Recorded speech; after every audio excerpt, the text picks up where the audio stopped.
Bu ukamiz kechasi sevgan qizini ko'raman deb meni ko'rganmi tushida soatni qaranglar. Soat 1:09 bo'lyapti. Aka dedi, telefon qilib turib, "Mashinamni sotib bering, obzor qilib" dedi.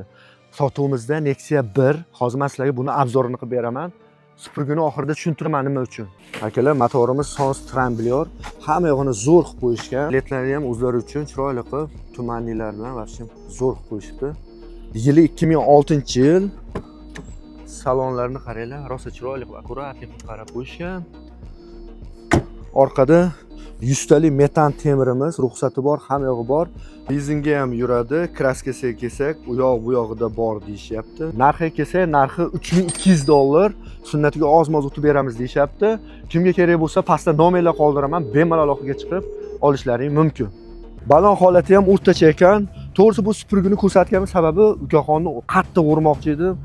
Aka hozir 102 qilaman degani uchun xo'p deb turib, sirazi obzor qilib sotib berishga kelishdik. E'tiborlaringiz uchun kattakon rahmat. Salomat bo'lasizlar.